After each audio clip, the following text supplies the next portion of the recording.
Safira masih sibuk menutupi bagian tubuhnya yang dapat ia tutupi dengan selimut tebal. Sementara, Huriah mendekatinya dan meletakkan sebuah nampan yang berisikan sarapan pagi untuk Safira. "Nona, jangan takut. Saya tidak akan menyakiti Nona," ucap Huriah pada Safira. "Maaf, Bibi. Apa aku boleh meminjam kamar mandinya?" "Aku ingin mandi," pinta Safira bertutur kata dengan sopan kepada Huriah yang hanyalah sebagai pelayan di kediaman Leo. "Tentu saja boleh. Kamar mandinya ada di sebelah sana," kata Huriah. Safira lantas turun dari ranjang berukuran king size itu dan masuk ke dalam kamar mandi. Ia cepat-cepat menutup pintu kamar mandi dan menatap ke segala ruangan tersebut. Melihat semua barang-barang yang pastinya milik seorang pria yang telah merenggut kehormatannya secara paksa semalam. "Apa salahku? Kenapa aku harus mengalami begitu banyak cobaan di hidupku? Aku tidak mendapatkan kasih sayang dari keluargaku, walaupun aku sudah berusaha payah melakukan yang terbaik. Dan semalam, aku harus kehilangan masa depanku. Pria itu, bahkan aku tidak mengenalnya." "Hiks, hiks, hiks," ucap Safira menangisi dirinya sendiri yang begitu malang. Gadis belia itu terus saja meneteskan air matanya ketika ia berada di bawah shower yang sedang mengalirkan air untuk membasahi dirinya. Pikirannya melayang, seakan tak ingin lagi hidup lantaran telah kehilangan sesuatu yang paling berharga dalam hidupnya. Safira melirik sebuah lemari kecil yang menempel di dinding ruangan. Ia mendekatinya dan membuka pintu lemari itu. Ia melihat ada beberapa pisau cukur baru milik Leo. "Lebih baik aku mati saja. Tidak akan ada satupun orang yang akan mencariku," gumam Safira dalam hatinya merasa putus asa. Safira meraih pisau cukur tersebut dan dengan tangannya yang sedikit gemetaran, ia mendekatkan pisau itu ke pergelangan tangannya. "Ibu, sebenarnya aku sangat menyayangimu, tapi kau tidak pernah membiarkan aku mendekatimu. Kau selalu saja menyayangi dan memanjakan Kak Fani. Jika aku sama tidak sekali berguna, lebih baik aku pergi dari kehidupan ini," ucap Safira dalam hatinya. Safira meneteskan air mata kesedihannya. Lalu ia menyayat kulit pergelangan tangannya sehingga darah pun mulai menetes jatuh ke lantai kamar mandi. Safira masih menangis merasakan pedihnya luka sayatan yang ia perbuat di pergelangan tangannya. Namun pedih luka tersebut tidak begitu pedih bagaimana ia merasakan kehidupannya selama ini. Safira terduduk di lantai dengan tubuhnya yang masih telanjang bulat. Ia bersandar pada dinding dan kian lama pandangannya mulai buram. Safira memejamkan kedua matanya, sementara darah dari pergelangan tangannya terus menetes dan bercampur dengan air yang mengalir. Huriah masih menunggu Safira di dalam kamar. Sesekali ia melirik pintu kamar mandi yang tak kunjung terbuka. Huriah kembali melirik jam dinding yang berputar, seolah menghitung waktu yang telah lama dihabiskan oleh seorang gadis belia yang berlama-lama di dalam kamar mandi itu. Kenapa gadis itu lama sekali? Tidak mungkin dia akan mandi selama ini. Sudah hampir sejam dia di dalam sana. Gumam Huriah mulai merasakan kejanggalan. Akhirnya, Huriah memutuskan untuk tok tok tok. "Nona, apa Anda baik-baik saja di dalam?" tanya Huriah. Tidak ada jawaban sama sekali dari Safira yang membuatnya semakin cemas. "Ya Tuhan, kumohon, jangan sampai terjadi apapun pada gadis itu. Tuan Leo pasti akan marah nanti," ucap Huriah sedikit panik. Huriah terus saja mengetuk pintu kamar mandi itu sembari memanggil-manggil Safira, namun tetap saja tidak ada sautan dari dalam. Huriah lantas memanggil beberapa pelayan lainnya untuk mendobrak pintu kamar mandi itu.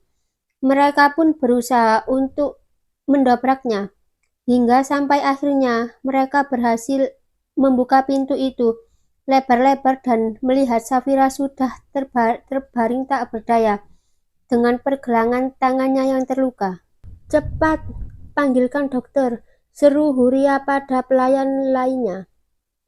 Huria menepuk-nepuk pipi Safira perlahan guna menyadarkannya. Namun, tak ada hasil karena Safira sudah tak sadarkan diri sejak tadi. Huria dan pelayan lain yang tinggal membalut tubuh Safira yang telanjang dengan handuk. Mereka juga membalut luka sayatan di pergelangan tangan Safira dengan kain tebal untuk menghambat keluarnya darah. Huria, kita harus menghubungi Tuan Muda, kata salah satu pelayan lainnya. Ya, kau benar, sahut Huria. Kalian jaga dia, aku akan menghubungi Tuan Leo, sambung Huria. Leo yang berada di ruang kantornya tampak duduk bersandar sembari menatap keluar jendela kaca. Tatapan matanya menyeluruh ke jalanan raya, namun pikirannya berpusat pada kejadian di mana ia kembali merasakan apa yang sudah terkubur sejak lama. Gadis itu, Safira, dia membuatku gila semalam, gumam Leo dalam hatinya. Sebelumnya, belum ada wanita manapun yang membuat aku merasakan gejolak yang luar biasa seperti semalam. Begitu banyak wanita yang sengaja aku biarkan untuk merayu dan menggodaku di atas ranjang, namun semuanya tak bisa membangkitkan gairahku. Tapi gadis kecil itu, hanya dengan sentuhannya saja aku kring-kring. Leo berhenti bergumam dan menoleh pada ponsel miliknya yang berdering. Halo? Halo Tuan, ucap Huria. Ada apa Huria? Tanya Leo begitu, tanda akan suara pelayan setianya. Tuan, gadis itu, Huria berbicara terbata-bata saking gugupnya. Ada apa? Katakan Huria, pinta Leo tak sabaran. Gadis itu menyayat pergelangan tangannya sendiri di kamar mandi, ucap Huria. Leo lantas kaget, sekaligus panik, mendengar apa yang baru saja Huria katakan mengenai Safira. Apa kau sudah menghubungi dokter? Tanya Leo. Sudah Tuan, dokter masih dalam perjalanan menuju ke sini, sahut Huria. Tak ingin berlama-lama lagi, Leo lantas memutuskan sambungan telepon itu dan bergegas kembali ke rumah. Setibanya di rumah, Leo berlari menaiki anak tangga menuju ke kamar utama di mana terlihat dokter sedang membalut tangan Safira yang terluka dengan perban.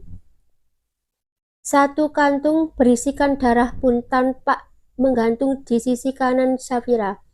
Namun saat itu Leo melihat kedua mata Safira masih tertutup rapat. Ini resep obat yang harus diminum pasien, ucap dokter pada Huria sembari memberikan secari kertas padanya setelah selesai membalut luka di pergelangan tangan Safira. Baik dokter, sahut Huria. Dokter, bagaimana keadaannya? Tanya Leo. Tuan, tidak perlu khawatir. Syukurlah, luka sayatan di pergelangan tangannya tidak terlalu dalam dan tidak mengenai urat nadinya. Dia pingsan karena tubuhnya banyak kehilangan darah, tapi saya sudah memberikan transfusi darah untuknya. Saya akan datang lagi nanti untuk mengeceknya, kata dokter profesional yang selalu menangani anggota keluarga Leo. Setelah dokter pergi, Leo duduk di samping Safira dan menatapnya sejenak. Lalu ia memanggil asisten pribadinya, Reno. Reno, cari segala informasi mengenai Safira, perintah Leo pada Reno. Baik Tuan, sahut Reno, kemudian bergegas melakukan apa yang diperintahkan majikannya. Leo kembali menatap wajah Safira yang masih belum sadarkan diri. Perlahan ia meraih wajah Safira serta mengelusnya dengan lembut. Apapun yang kau lakukan, aku tidak akan pernah melepaskanmu, ucap Leo.